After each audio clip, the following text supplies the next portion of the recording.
I was working late at my desk when the whole house went dark. No warning, just one deafening crack outside, then silence and every light, every system, dead. I should probably back up a bit. I wasn't always this paranoid about my power. Used to be, this house was just my dream project. A chance to finally build something the way I wanted, without a dozen middle managers or compliance committees breathing down my neck. 5 years ago, I left my corporate job. I'd spent 2 decades designing energy systems for some of the biggest utilities in the country. Smart grids, renewables, demand response. The buzzwords looked good on slides, but the execution? Always watered down by politics and profit. So when I cashed out my shares and bought this place in Willow Ridge, I promised myself this house would be the one thing done right. It was a new development then. Rows of modern homes, fresh concrete, manicured lawns. The HOA, barely more than a volunteer mailing list. They handled the pool, the trash schedule, sent out passive-aggressive reminders about Christmas lights. Harmless. I liked it that way. I poured everything into building my energy system. Took me a full year of design and another 6 months to install. Top-tier solar array, Powerwall backups, ground source heat pump, redundant inverters, adaptive load control, all networked through a custom platform I built myself. Most folks install solar to save a few bucks. I did it because I believe in the tech. Done right, it works. And mine worked damn near perfectly. On sunny days, the grid owed me money. On cloudy ones, I barely touched it. I wasn't off-grid legally, but practically, I was close. And you know what? I was proud of that. Not to be smug about it, okay, maybe a little, but because it felt good to prove a point. That one person could run clean, efficient power without being tethered to some bloated utility or locked into their rates. For 2 years, no one cared. Neighbors asked about my setup sometimes, mostly out of curiosity. I helped a few of them with smaller installs. Life was good. Then Celeste Duval showed up. She moved into one of the corner lots, fancy remodel, all eco-styled. I met her at a community barbecue. She told me she was an environmental lawyer. I thought, hey, cool, another person who actually cares about this stuff. We even talked shop for a while. She asked about my system, seemed genuinely impressed. I figured she was one of the good ones. I was wrong. 6 months later, she ran for HOA president. Won too. The old board was mostly retirees who didn't want the hassle anymore. Celeste swept in with a plan, a vision, as she called it. Willow Ridge, the first sustainable solidarity community in the state. That was her tagline. It sounded nice on paper. I even voted for her. Hell, why not? Cleaner streets, greener spaces, community gardens? Sure, who'd be against that? But that was just the start. Soon came the newsletters. Long rants about private energy privilege and the moral imperative of shared resources. Proposals to form a community energy solidarity committee. It still sounded like idealistic fluff, annoying but harmless. Then she started pushing actual policy. One night, buried halfway down the HOA meeting agenda, there it was. Proposal 14B, mandatory participation in the community grid program. The pitch? Centralized purchasing agreements for power, shared billing, uniform usage caps, and, of course, disconnection of excessive private generation systems. In other words, kill my system. I went to that meeting. I stood up. I explained, politely, that my setup was fully legal, fully certified, and fully independent. I wasn't some scofflaw running a janky backyard generator. I'd invested years of expertise and tens of thousands of dollars to build this system. Celeste smiled that politician smile, you know the one, where the eyes say, you don't matter. The sun belongs to everyone, Mr. Armstrong, she said. Your system may be impressive, but it violates the spirit of collective good. Private energy independence fosters inequality. I knew right then we were on a collision course. See, for her, this wasn't about watts or kilowatts. It was ideology. She'd built her entire career on the idea that individual ownership of anything, really, was an obstacle to social progress. And she'd just found her perfect battlefield. My house. My system. My fight. I didn't plan to give an inch. But what I didn't know yet was just how far she'd go to force me. A couple weeks after that HOA meeting, I got the first letter. It showed up in my mailbox, folded nice and neat in one of those official-looking HOA envelopes with the leafy green logo they use to remind you they're saving the planet, whether you asked for it or not. Inside was a 2-page notice from the Community Energy Solidarity Committee. Yeah, turns out they'd actually formed that damn thing. Celeste had put herself in charge, of course. The letter was a masterpiece of bureaucratic bullshit. Notice of non-compliance with community energy fair use policy. Right up top, bolded. The gist? My home energy system was exceeding acceptable parameters for private generation, undermining equitable energy distribution, and, my personal favorite, perpetuating structural privilege through technological means. That last one really pissed me off. They weren't just coming after my panels. They were painting me as some kind of villain for building a system that worked too well. At the bottom, in smaller print, you are hereby directed to schedule an integration review with the Community Energy Committee within 14 days. Failure to comply may result in graduated penalties and further enforcement action. Graduated penalties. Jesus. I stared at that letter for a good 10 minutes. Then I laughed. Not because it was funny, but because it was so damn predictable.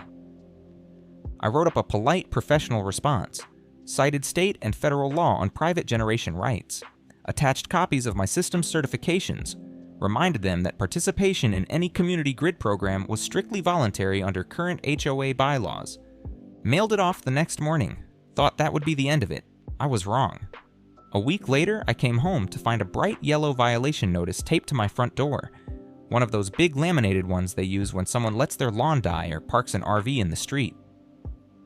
Violation of Community Energy Fair Use Policy, Stage 1 Enforcement. Now they were escalating.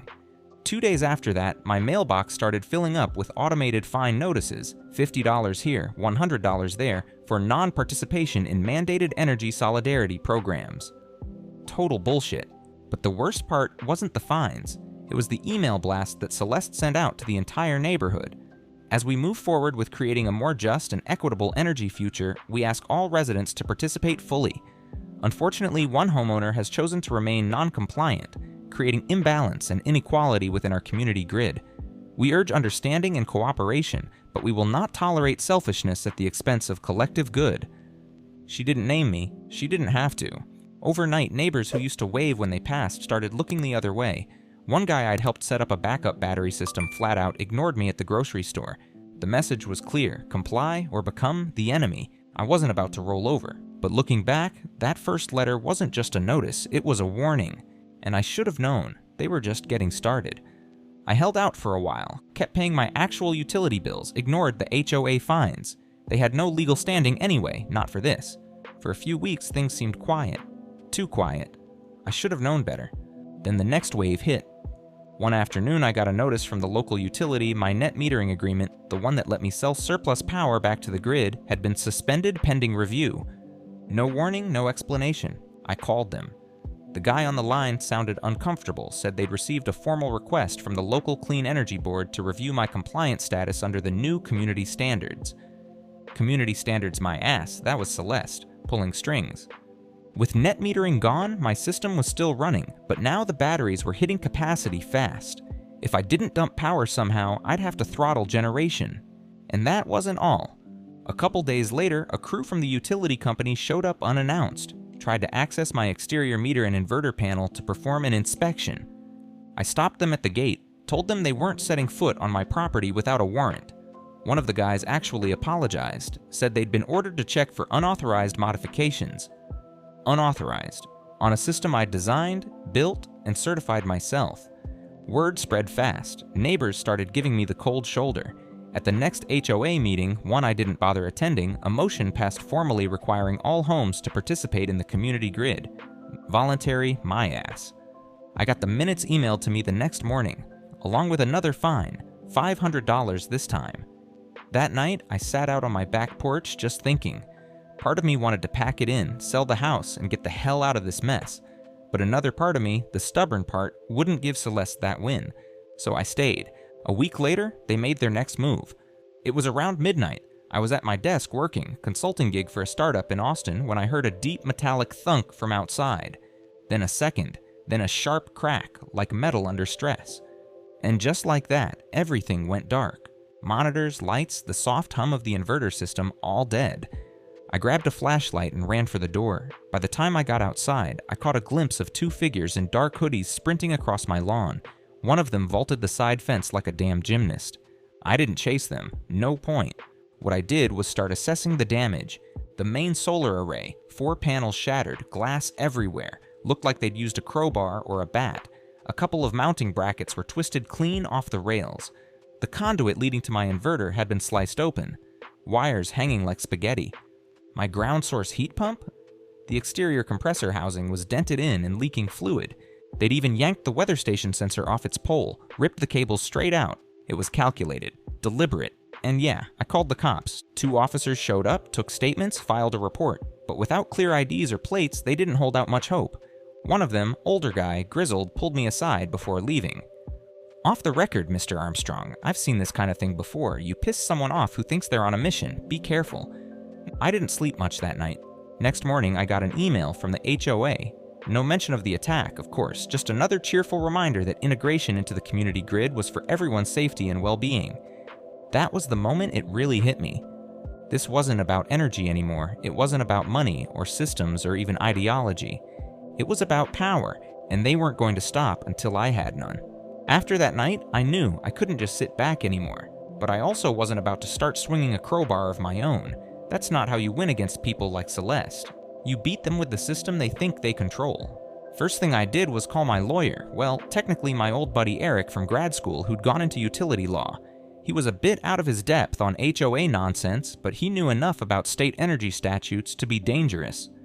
We spent an hour on the phone walking through what had happened.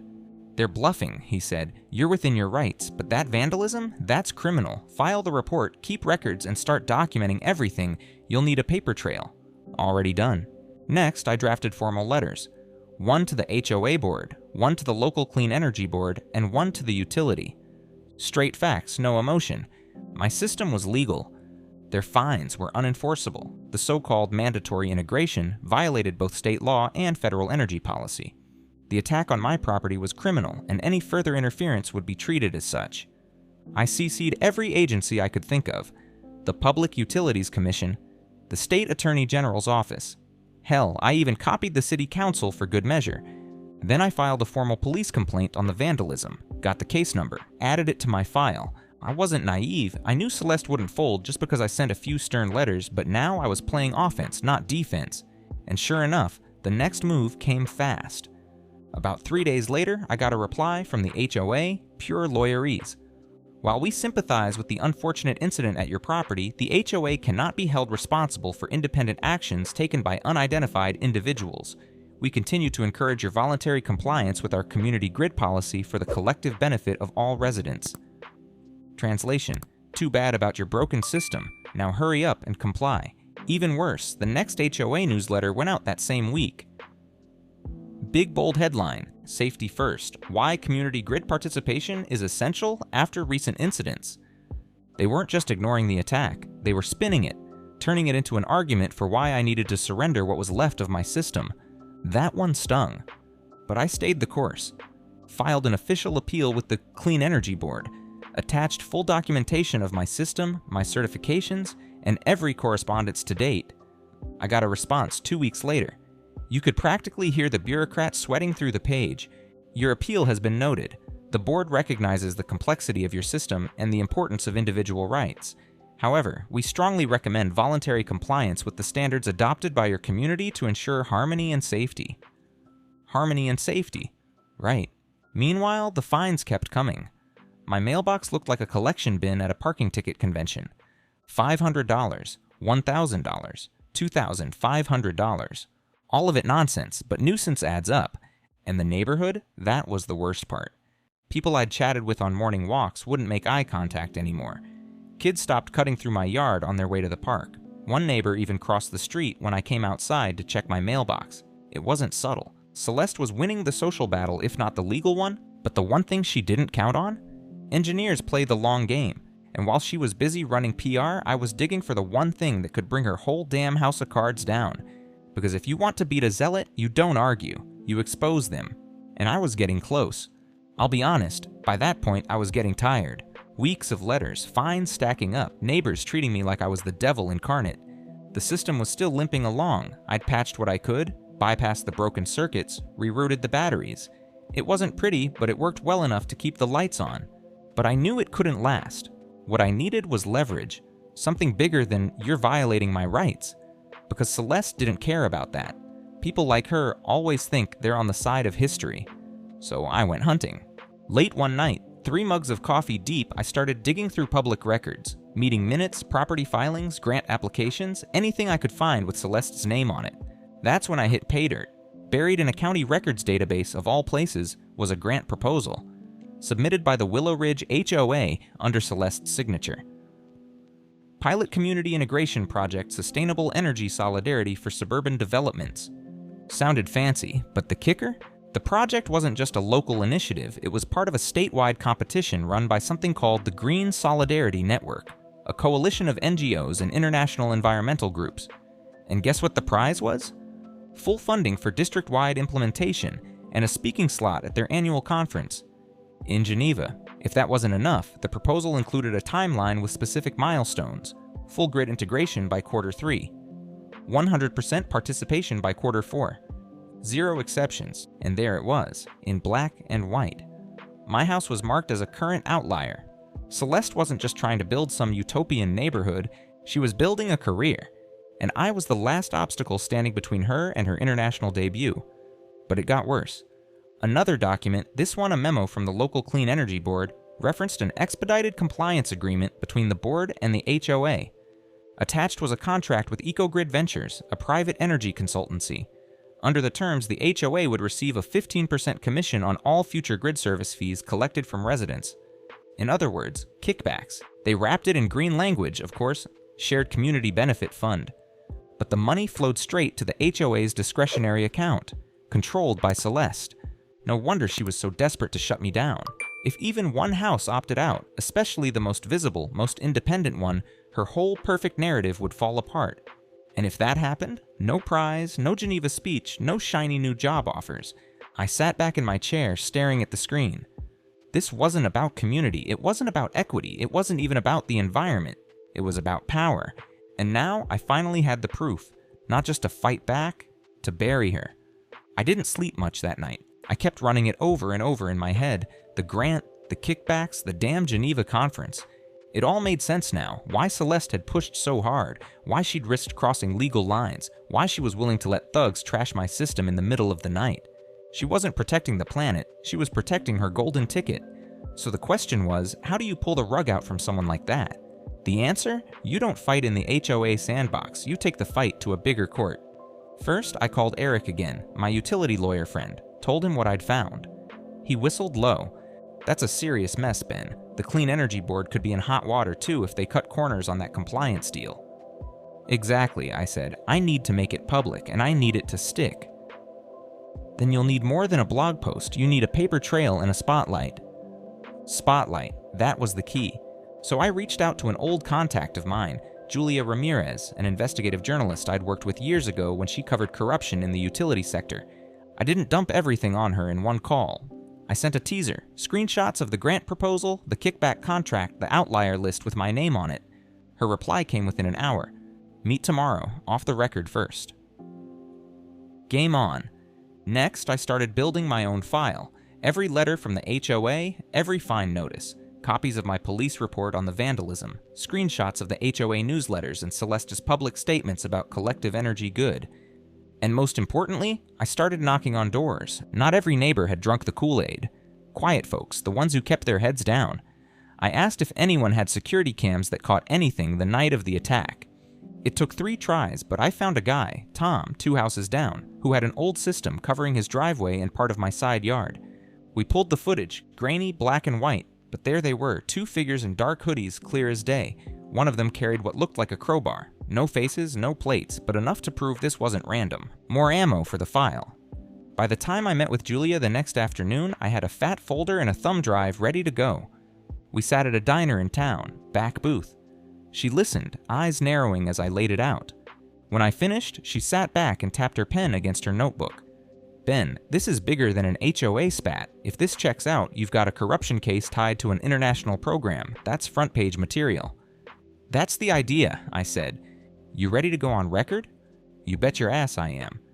We set a plan. She'd start digging on her end, confirm the grant, trace the EcoGrid deal, reach out to the Clean Energy Board for comment. Meanwhile, I'd prep my case for the State Attorney General's office. Because if there's one thing people like Celeste fear more than public shame, it's a subpoena. I left that diner with one thought. She'd started this war thinking I'd fold. Now I had the ammo, and I was coming for her. The next 2 weeks moved fast. Julia was a damn bloodhound once she got a scent. While I was still compiling documents, she was already pinging her sources and tracking down background on EcoGrid Ventures. Turned out the company was a shell, 2 layers deep, registered out of a Delaware LLC with direct ties to a lobbying group Celeste had worked with during her activist days. That gave us the angle. This wasn't about green energy, it was about money and influence. Meanwhile, I filed my formal complaint with the State Attorney General's office. Full packet, documents, footage, annotated timeline. Eric helped me draft it airtight, the kind of thing they couldn't ignore even if they wanted to. While that was cooking, Julia's first story dropped. Front page of the regional section, Private Power Play, How One HOA President is Using Energy Equity to Push a Lucrative Grid Deal. My name was in it, front and center. I'd agreed to go on record. If they were going to come for me, fine, but they were going to do it in the daylight this time. The story hit harder than I expected. By that evening, my inbox was full. Reporters, lawyers, a few sympathetic neighbors who suddenly remembered how to say hello. But the biggest reaction came from the HOA board itself. They called an emergency meeting, open to residents this time, likely forced by the sudden media attention. I went. Front row. Room was packed, more people than I'd ever seen at one of these things. The air was thick. Celeste looked different.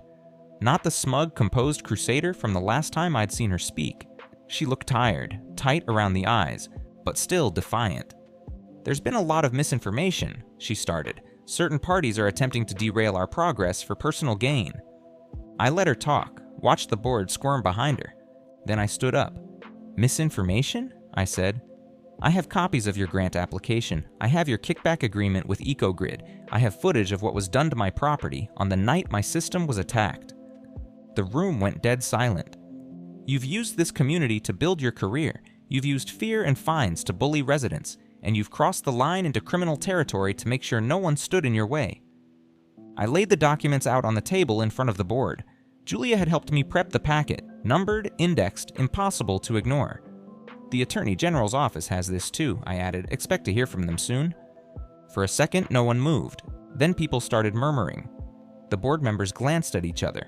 One of them, a guy I barely knew, stood up and said, I motion to suspend all enforcement actions related to the community grid pending legal review. Seconded, voted, passed. Just like that, the walls started cracking. Celeste tried to speak again, but it was too late. The narrative had shifted. The crowd wasn't buying her lines anymore. I left that meeting with my head high. And for the first time in weeks, I smiled. She'd fired the first shot. Now the tide was turning. If I thought the board meeting was the high point, I was wrong. That was just the warm-up. Julia had been holding back a second wave. 2 days after the meeting, she published part 2 of her investigation. This one wasn't buried in the regional section. It hit the front page, top fold. From HOA president to power broker, the shady business behind Willow Ridge's green energy push. And this time, she'd gotten more emails, internal memos, a recorded phone call one of the board members had flipped and handed it over. In it, Celeste said, plain as day, we cannot allow exceptions. If one homeowner opts out, it undermines the entire model. The partners expect full compliance. Partners, not residents, not the community, the partners.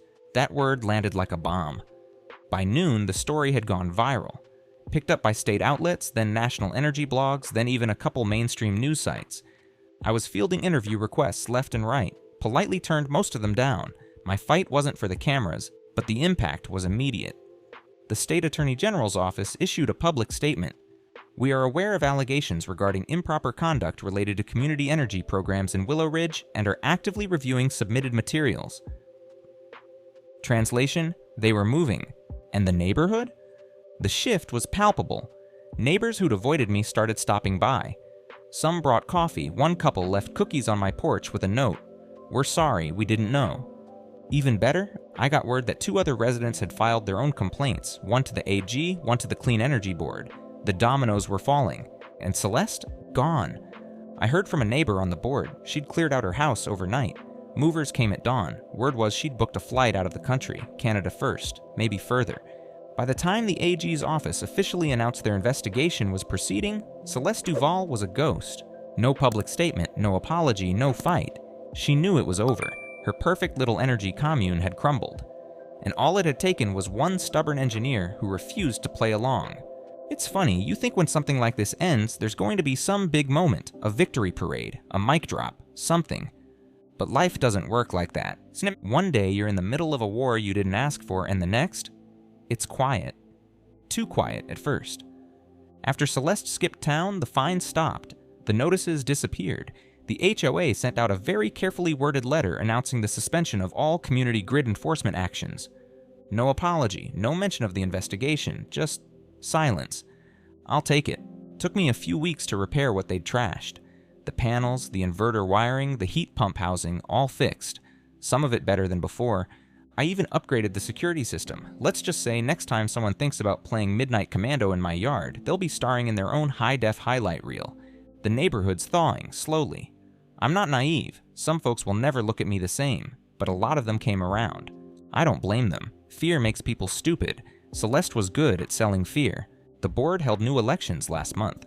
More balanced this time, people who actually believe in community, not control. As for me, I still run my system, still sell surplus back to the grid, still keep my own lights on, my own way.